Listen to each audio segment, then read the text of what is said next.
हुजूर पाक सल्लल्लाहु ताला अलैहि वसल्लम का फरमान आलीशान है कि आगाह हो जाओ, जिस्म के अंदर गोश्त का एक ऐसा टुकड़ा है, सबके जिस्म के अंदर गोश्त का एक ऐसा टुकड़ा है कि अगर वो सही हो गया तो पूरा जिस्म सही है, और अगर वो बिगड़ गया तो पूरा जिस्म बिगड़ जाएगा। वो क्या है? अला वहियल क़ल्ब। मेरे आका फरमाते हैं आगाह हो जाओ, वो दिल है, वो दिल है। दिल अगर सही रहा तो पूरा जिस्म सही रहेगा।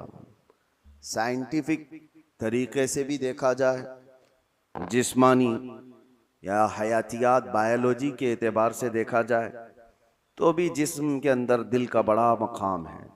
रूहानी एतबार से भी, इस्लामी नज़रिए के एतबार से भी दिल का बड़ा मकाम है। उसको रईसुल आज़ा कहा गया है। सारे आज़ा का, हमारे सारे बॉडी के पार्ट्स का बादशाह है। उसके सही होने को मेरे आका सल्लल्लाहु ताला अलैहि वसल्लम ने इसीलिए फरमाया कि अगर वो सही हो गया तो पूरा जिस्म सही है। तुम्हारी आंखें सही काम कर रही होंगी, तुम्हारे हाथ और पैर सही काम कर रहे होंगे, तुम्हारी जुबान सही बोल रही होगी, ज़हन और दिमाग सही काम कर रहा होगा। लेकिन दिल अगर बिगड़ गया है, इसके अंदर दूसरी चीज़ें भर गई हैं, तो फिर हर चीज़ फसादी हो जाएगी। उसकी आँखों से भी, उसके हाथों पैरों से भी, उसकी ज़ुबान से भी बुराइयां ही सादिर होने लग जाएंगी। तो इसीलिए औलिया इकराम के मदरसे में ख़ास तौर पर दिल की सफाई पर तवज्जो दी जाती थी, जिसको तज़किये क़ल्ब कहा जाता है, तस्फ़िये क़ल्ब कहा जाता है। सफाई, दिल की सफाई और दिल की पाकीज़गी, ये बहुत ज़रूरी चीज़ है। इसके बग़ैर आदमी के अंदर कोई चीज़ ठहरती नहीं। और दिल का मामला ऐसा है कि पल में तोला पल में माशा, कभी इधर का होता है कभी उधर का होता है। अभी कुछ और सोच रहा है, थोड़ी देर के बाद कुछ और दिल में आ रहा होता है। कल्ब कहते हैं पलटने की चीज़ को। अरबी में जो पत्ता हवा में गिरा हुआ होता है, सूखा पत्ता, और देखिए हवा में वो कितने बार इधर से उधर होता रहता है। तो इसी तरह से दिल को भी कहा गया है कि ये हवाओं की तरह, पत्ता जिस तरह से उलट पलट होता रहता है, दिल का भी मामला वही है। और दूसरी एक हदीस है, अल्लाह के रसूल सल्लल्लाहु अलैहि वसल्लम इरशाद फरमाते हैं, तुम क्या समझते हो कि दिल तुम्हारे कंट्रोल में, तुम्हारे काबू में? इन्नल क़ल्ब बैन इस्बअयिर रहमान, बेशक दिल अल्लाह की दो उंगुश्ते कुदरत के बीच में है, जिस तरफ चाहे रब ताला उसे घुमा दे। इसीलिए रसूल करीम सल्लल्लाहु ताला अलैहि वसल्लम जब नमाजों में दुआ करते थे तो एक दुआ हुजूर से ये भी साबित है, हमेशा मेरे आका ये दुआ करते थे, या मुक़ल्लिबल क़ुलूबि सब्बित क़ल्बी अला दीनिक, ऐ दिलों को फेरने वाले खुदा, मेरे दिल को अपने दीन पर कायम रख। ये दुआ आप भी किया करें कि रसूल करीम सल्लल्लाहु ताला अलैहि वसल्लम ने हमें तालीम दी है इस चीज़ की कि दिलों को फेरने वाले खुदा, आज तो दिल तेरा, आज तेरी तरफ से दिया हुआ ये दिल इस्लाम पर है, ईमान पर है। क्या पता कल का आने वाला दिन इस दिल को किस तरफ फेर दे। आने वाले हादसात दिल के अंदर क्या चीज़ें फैला दें, क्या चीज़ें डाल दें। अच्छे अच्छे लोगों को बिगड़ते हुए देखा है। इसीलिए हमेशा इस बात की तरफ रहें कि अल्लाह तबारक व तआला हमारे दिल को अपनी दीन पर और अपनी इबादत पर कायम रखे। दूसरी चीज़, ये कल्ब के मुतालिक कुरान ने क्या कहा, अल्लज़ीना आमनू व तत्मइन्नु क़ुलूबुहुम बिज़िक्रिल्लाह। हाँ, ये दिल का इत्मीनान कहाँ से है? आज पता है आपको, पूरे वर्ल्ड में, दुनिया में सबसे ज़्यादा कॉमन चीज़ जो बीमारी है लोगों को, वो दिल की बेचैनी, दिल की घबराहट। अब उसको बायोलॉजी के एतबार से ब्लड प्रेशर कहा जाए, बीपी कहा जाए कि खून का दौरान इसमें प्रेशर ज़्यादा हो जाता है, ये सारा का सारा मामला दिल से ही तो है। उसको साइंसी नज़रिए से देखने वाले लोग अलग अलग तरीके से समझते हैं कि दिल के अंदर चिकनाहट ज़्यादा आ गई, खून में मोटापा आ गया है, ब्लड जो है वो थोड़ा सा थिक हो गया है, जिसकी वजह से दौरान खून कम हो गया और प्रेशर बढ़ता गया और बीपी आ गया, अटैक आ गया है, फला फला चीज़ें। इसको बायोलॉजी के एतबार से देखने वाले। लेकिन सूफिया इकराम फरमाते हैं जब जब गुनाह ज्यादा होते हैं दिल के ऊपर दौरा बढ़ जाता है, दिल की बेचैनी और घबराहट बढ़ जाती है। जब कभी दिल के अंदर बेचैनी और घबराहट हो तो सूफिया इकराम फरमाते हैं सबसे पहले तौबा करो, तौबा करो, अल्लाह करीम की बारगाह में अपने आंसू बहाओ, देखना दिल तुम्हारा हल्का हो जाएगा। और कुरान क्या कहता है? कुरान ये कहता है जो ईमान वाले लोग हैं उनके दिलों का इत्मीनान अल्लाह के जिक्र से होता है। अला बिज़िक्रिल्लाहि तत्मइन्नुल कुलूब, आगाह हो जाओ अल्लाह के जिक्र से दिलों को सुकून मिलता है। और यहाँ हाल ये है कि जो ईमान वाले हैं वो महीनों हो जाता है अल्लाह का जिक्र नहीं करते, तो फिर दिल को उन्होंने बेचैन ही तो रखा है, दिल को ग़िज़ा नहीं दी है, दिल को ऐसी आवारा छोड़ रखा है। अरे मियाँ, जिस्म को सुबह से लेकर रात तक खाना न दो तो ये निढाल हो जाता है, चक्कर आने लग जाते हैं। अगर 2-3 दिन खाना ना दिया जाए तो जिस्म तो खत्म ही हो जाता है। तो जब जिस्म कमजोर होता है बगैर ग़िज़ा के तो दिल भी कमजोर होता है बगैर ग़िज़ा के। और दिल की ग़िज़ा है अल्लाह का जिक्र। अल्लाह का जिक्र जब जब हो तो ये दिल को पावरफुल बनाता है, दिल के अंदर मजबूती आती है। 2 चीजें खास कर लें अपनी जिंदगी में, एक इस्तिग़फ़ार कसरत से, अस्तग़फ़िरुल्लाह रब्बी मिन कुल्ली ज़ंबि व अतूबु इलैह, बैठते उठते जिस वक्त भी हो इस्तिग़फ़ार कसरत से करो कि तौबा करना है। न जाने हमारी आंखें अभी क्या करके आई हैं, पता नहीं हमारे हाथों ने क्या कर दिया, हमारी जुबान ने क्या किया। दिन भर की खताएं ये बढ़ती बढ़ती चली जाती हैं। और एक हदीस ये भी है कि जब इंसान पैदा होता है ना तो उसका दिल बिल्कुल साफ शफाफ आईने की तरह होता है, साफ शफाफ होता है आईने की तरह। जब वो गुनाह करता है तो एक काला धब्बा उसके दिल पर लगा दिया जाता है, एक धब्बा। फिर दूसरा गुनाह करता है, दूसरा धब्बा, तीसरा गुनाह करता है, तीसरा धब्बा। तो ये धब्बे, ये दाग बढ़ते बढ़ते बढ़ते फिर पूरे दिल को काला कर देते हैं, पूरा दिल सियाह हो जाता है।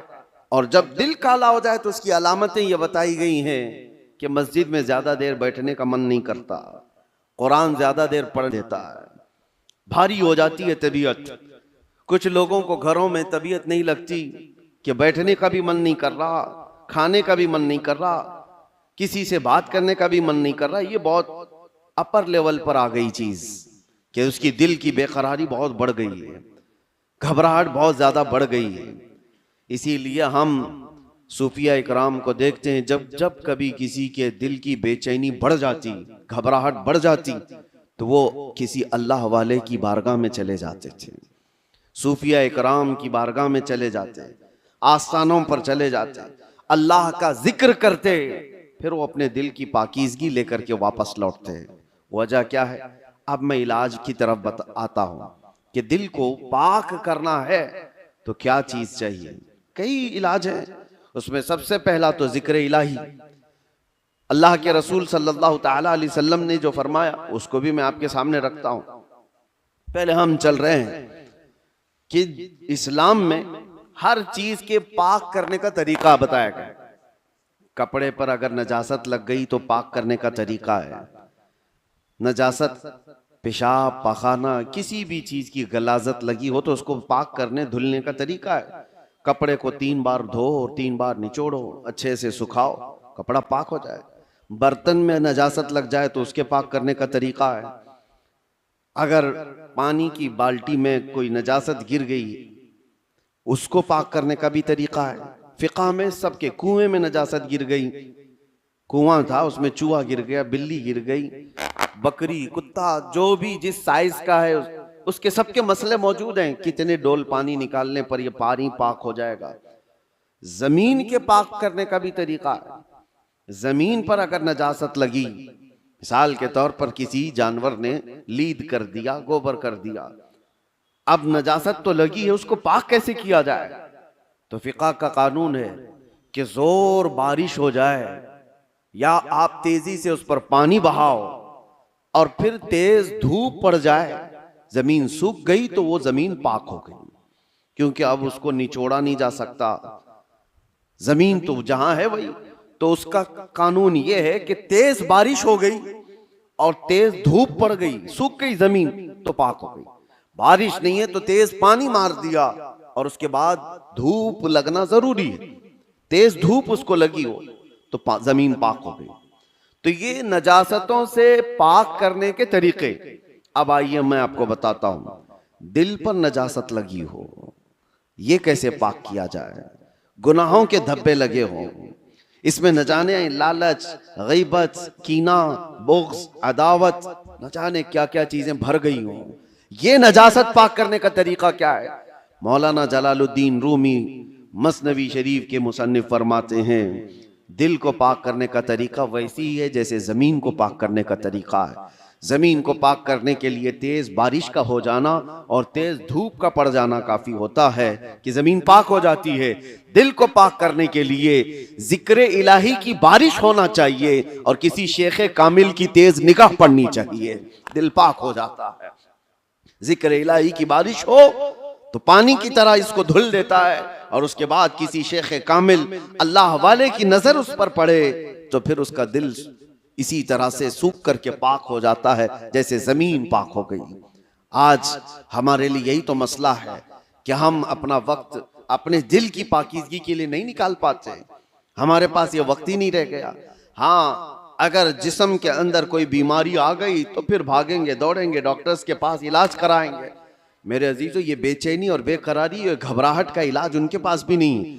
वो डॉक्टर्स ज्यादा से ज्यादा आपको नींद की गोलियां दे सकते हैं डिप्रेशन कम करने के लिए, स्ट्रेस कम करने के लिए। आप अच्छे से सो, घंटों सोते रहो, किसी को सुला देना ये डिप्रेशन का इलाज नहीं है।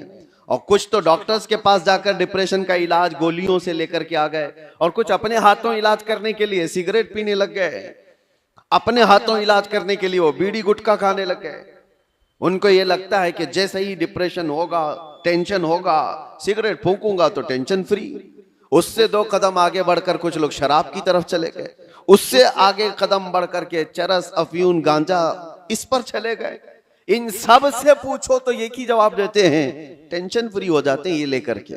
सिगरेट वाला भी, शराब वाला भी, चरस गांजे वाला भी, उसको ये लगता है कि ये लेने के बाद ऐसा लगता है मैं हवाओं में उड़ रहा हूं। उसके बाद नशा उतरने के बाद फिर क्या होता है, ये तो उस तरह से है खुजली की बीमारी, जब तक खुजाते रहो अच्छा लगे, हाथ छोड़ दो तो फिर जलन शुरू हो जाए, चमड़ी छिल जाए। गुनाहों का यही मामला है, करने के वक्त थोड़ी सी लज्जत, लेकिन वो बड़े दाग धब्बे छोड़ जाते हैं, बेचैनी और बढ़ जाती है, घबराहट और बढ़ जाती है।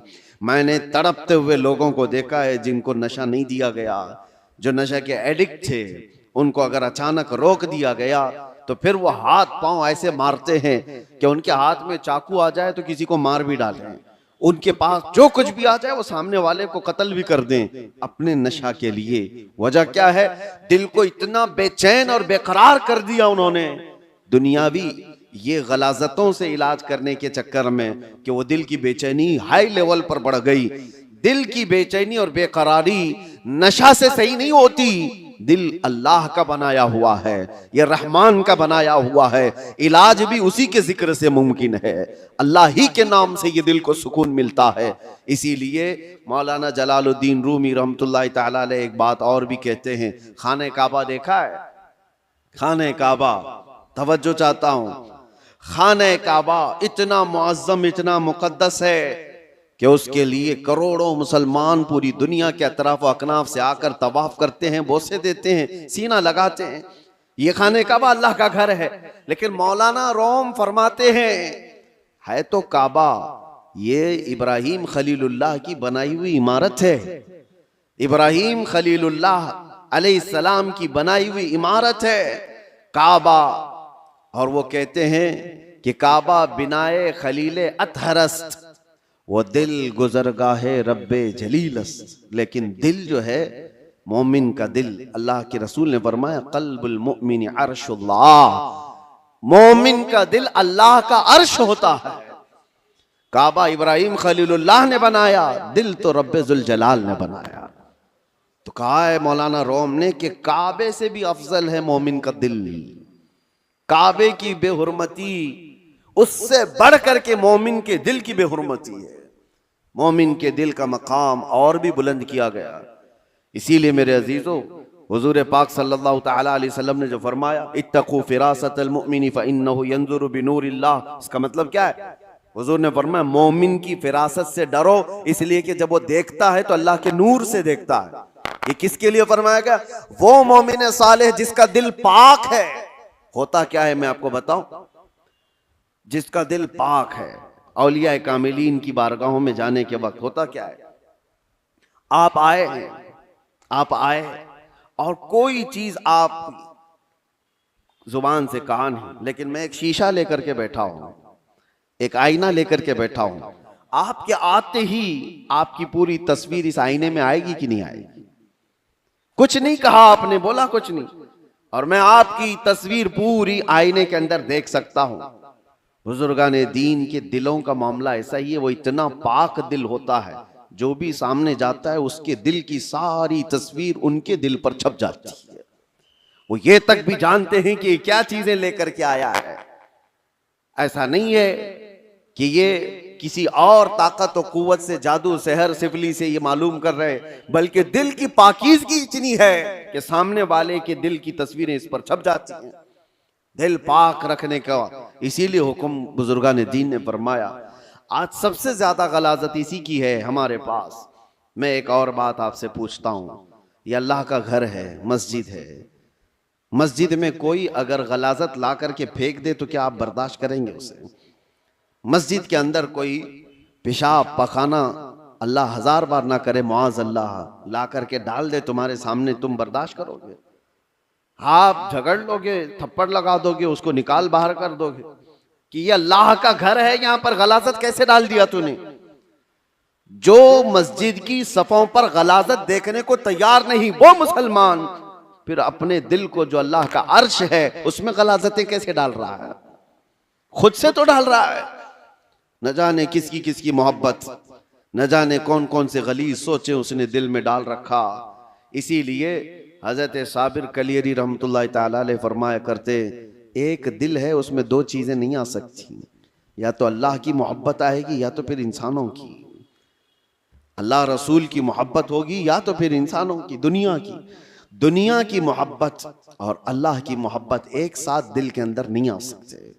तो तुम ये फैसला करो किस चीज को तुमने जगह दे रखा है, अपने दिल को किसके लिए खोल रखा है। मेरे अजीजों, और एक इलाज की तरफ मैं आपको लेकर चलता हूं। अल्लाह के रसूल सल्लल्लाहु ताला अलैहि वसल्लम के पास एक सहाबी आए। एक अलामत और भी मैं आपको बताऊं, नमाज पढ़ते हैं, जैसे अभी मैंने कहा दिल के काले होने की अलामत यह है कि मस्जिद में ज्यादा देर दिल नहीं करता, नमाजों का वक्त हो जाए तो तबीयत भारी लगने लगे, उसे इबादतों की तरफ शौक नहीं लगता, ये दिल के उसके सिया होने की अलामत। इसी तरह से जब तकरीबन उन्होंने पूरे फजर की नमाज में पढ़ा दी, तो वो सहाबा ना होते थे सुनने में। अब जिस बात के लिए मैं ये कह रहा हूं, नमाजों में अगर बेचैनी और बेकरारी बढ़ गई है तो क्या करना चाहिए? एक सहाबी आए थे हुजूर की बारगाह में, यूं कहा, या रसूल अल्लाह सल्लल्लाहु अलैहि वसल्लम, दूसरे लोग सब जो आपके पीछे नमाज पढ़ते हैं तो रोते हैं, गिड़गिड़ाते हैं, अल्लाह को याद करते हैं, मुझे रोना नहीं आता, कुरान पढ़ने पर मुझे अश्क नहीं आते। हुजूर पाक सल्लल्लाहु अलैहि वसल्लम ने फरमाया तुम्हारा दिल सख्त हो गया है। ये फरमाया तुम्हारा दिल सख्त हो गया है, उसको नरम करो। कहा क्या करूं? क्या इलाज मेरे आका ने बयान किया। वजीफे तो करते ही रहते हैं। हुजूर पाक सल्लल्लाहु ताला अलैहि वसल्लम फरमाते हैं, जाओ किसी यतीम बच्चे के सर पर हाथ फेरो, अल्लाह दिल नरम कर देगा। एक इलाज ये भी मेरे आका ने फरमाया, यतीमों के लिए दिल में अपने एहसास पैदा करो, दिल नरम हो जाएगा। आज सच बताता हूं मेरे अजीजों, ढूंढो हजारों ऐसे गुरबा और मसाकीन जिनकी आंखों को पोंछने वाला कोई नहीं, जिनकी ठंडी और गर्मियों के सिलसिले में कोई देखने वाला नहीं। उन बच्चों के लिए अगर एहसास भी दिल के अंदर हो, एक आंसू भी का कतरा भी निकले तो तुम्हारा दिल नरम हो जाएगा। आपको पता है, जब कभी मैं उन फिलिस्तीन के बच्चों को देखता हूँ, रमजान आए, ईद आए तो अपने वालिदैन की कब्रों पर जाकर बैठ जाते हैं, और कोई बच्चा अपने बाप को पुकार रहा होता है कि बाबा मुझे सुन रहे हो, आज ईद का दिन है, कोई कपड़े पहनाने वाला नहीं, तो ये ज़माने रसूल याद आता है। ये वो यतीम है कि अगर मेरे आका के ज़माने में पुकारे होते तो मेरे आका कंधों पर बिठा लेते। आज उम्मत पर कुछ एहसास नहीं होता। उनकी चीखें, उनकी पुकार को सुन करके सब हम अपने अपने ऐश में मसरूफ रहते हैं। अपने दिल के अंदर एहसास पैदा करो, दिल नरम हो जाएगा। और हम तो झिड़कियां दे करके लोगों के तलाशी में लग जाते हैं। इसका तो धंधा है मांगने का, इसका तो धंधा है कमाने का, ये गरीब नहीं है, ये ऐसा है वैसा है, सारी पंचायत में तो लगे रहते हैं। क्या कोई यतीम मिलता ही नहीं, कोई मिस्कीन मिलता ही नहीं जिसके सर पर हम हाथ रखें? मेरे अजीजों, आज के दौर में भी बहुत है इस तरह के। कुछ गैरतमंद लोग वो हैं जो जिंदगी पर सवाल नहीं करते। कल की बात मैं बताऊं, कल ही की बात, मेरे पास एक खातून का ऐसा मसला आया जिसके 3 बच्चे माजूर हैं। एक 14 साल का, दूसरा 12 साल का, तीसरा 9 साल का। तीनों बिस्तर पर, हाथ पांव मुड़े हुए, सर झुका हुआ, न बोल सकता है न हाथ उठा सकता है, पेशाब पखाना सब बिस्तर पे। और शोहर का इंतकाल हो चुका। 3 बच्चों को पालने के लिए वो खातून कहती है मेरे पास 1 घंटे की भी फुर्सत नहीं होती। उसको खिलाकर फारिग हो जाऊं तो इसका होता है, इसको खिलाकर फारिग हो जाऊं तो इसका होता है, इसका पेशाब साफ करूं तो इसका होता है, इसका पेशाब साफ करूं तो इसका होता है। मैं न जॉब कर सकती हूं, न कमाने के लिए जा सकती हूं। मुझे बताएं कि ये 3 बच्चों को जिस तरह से पालना है। और आखिर में उस खातून ने जो बात कही मेरे दिल पर लगी। मैंने कहा घबराहट और बेचैनी में कुफ्र तो नहीं करती हूँ कि मेरे घर में ऐसा क्यों हो गया? कहती है नहीं मौलाना, कभी आज तक मेरे दिल में ख्याल भी नहीं आया। मैं तो शुक्र करती हूँ कि अल्लाह तबारक व तआला न होने से कुछ दिया तो है, और मुझे इसी खिदमत के लिए दुनिया में पैदा किया गया होगा, मैं ये सोचती हूँ। और आज इन बच्चों का चलना फिरना मैं नहीं देख सकती, आखिरत में अल्लाह इसका अजर तो देगा। कहा ये सालिहीन लोग हैं, इन लोगों की मदद कोई करने को आगे इसीलिए नहीं बढ़ता कि वो गैरतमंद लोग हैं, किसी से पूछते नहीं हैं, मांगते नहीं हैं। लेकिन आस पड़ोस में लोगों को एहसास तो होता है कि ऐसे घर मौजूद हैं, कि उन तक हम क्यों नहीं पहुंचते? ये दिलों की सख्तियां हैं मेरे अजीजों। दिल जब सख्त हो जाता है तो उसे आसपास का कुछ नजर नहीं आता। आप ढूंढो, ये शाबानुल मुअज्जम का महीना है, कसरत से इबादत की तरफ बढ़ाने वाला महीना है, रमजान के इंतजार वाला महीना है। और इसमें जो बीज बोगे तौबा इस्तिग़फार के, वो रमजान में उसके फल देखने को मिलेंगे। अभी से इसकी तैयारियां करो कि दिल पाक हो जाए, दिल नरम हो जाए। जिक्र इलाही से अपने हर रात को सजाओ, हर रात को।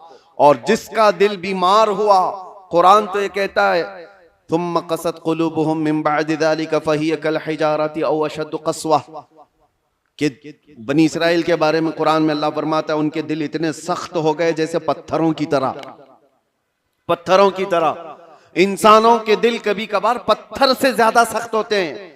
व इन्न मिनल हिजारति लमा यतफज्जरु मिनहुल अनहार व इन्न मिनहा लमा यशक्ककु फयखरुजु मिनहुल मा व इन्न मिनहा लमा यहबितु मिन खशियतिल्लाह। अल्लाह फरमाता है पत्थर तो ऐसे हैं कि कभी कभार उनमें से पानी तो निकल जाता है, पत्थर तो ऐसे हैं कि उनमें से नहरें निकलती हैं। आप नहीं देखते पहाड़ों से जो फॉल्स, जो आबशार गिरते हैं, ये क्या है?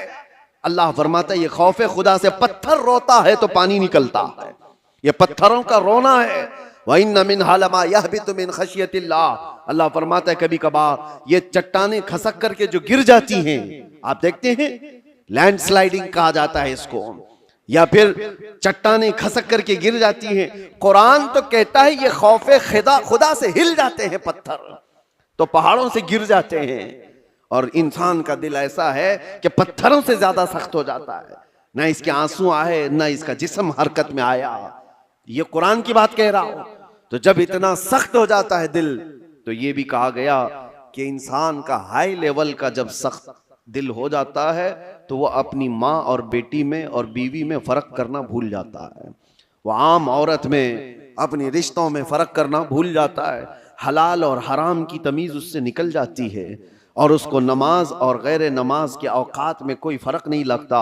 यहां तक कि बढ़ते बढ़ते इस्लाम और कुफ्र के बीच की दीवार को भी वो खत्म कर जाता है। दिल की सख्ती आदमी को, वो दिलों की सख्तियां ही तो थी जो मक्का वाले अपनी पैदा हुई बच्चियों का गला मरोड़ कर जिंदा दफन कर देते थे। वो दिलों की सख्तियां ही तो थी कि वो अपनी माँ और बहनों को बाजारों में ला करके बेच देते थे। वो दिलों की सख्तियां ही तो थी कि काफिले के काफिले लूट करके उनको मार दिया करते थे। दिल जब सख्त होता है तो आदमी ये तमाम गुनाहों की तरफ जाता है। जितने भी क्राइम बढ़ते हैं, मैंने देखा है कुछ लोग क्रिमिनल वो इस तरह से सामने वाले को कत्ल कर देते हैं, मर्डर कर देते हैं। ये दिलों की सख्तियां हैं। और दिल नरम हो तो चूंटी को भी हाथ लगाने से डरते रहते हैं। आपके अंदर अगर दिल नरम है तो आप जानवर को भी मारने से कतराते हैं नहीं। और दिल सख्त हो जाए तो फिर उसके सामने कोई तमीज नहीं होती। इसलिए सबसे पहले दिल का इलाज करें। अपने दिलों का इलाज अल्लाह के जिक्र से है। कसरत से अल्लाह का जिक्र करें। या अल्लाह या रहमान या रहीम दिल मारा कुन मुस्तकीम। हमारे बुजुर्गान दीन जब बैत करते थे तो सबसे पहले ये पढ़ाते थे, ऐ अल्लाह, ऐ रहमान, ऐ रहीम दिल मारा कुन मुस्तकीम। मेरे दिल को, हमारे दिल को इस्तिकामत अता फरमा दे, हमारे दिल को सिराते मुस्तकीम अता कर दे, घबराहट और बेचैनी से आजाद करा दे।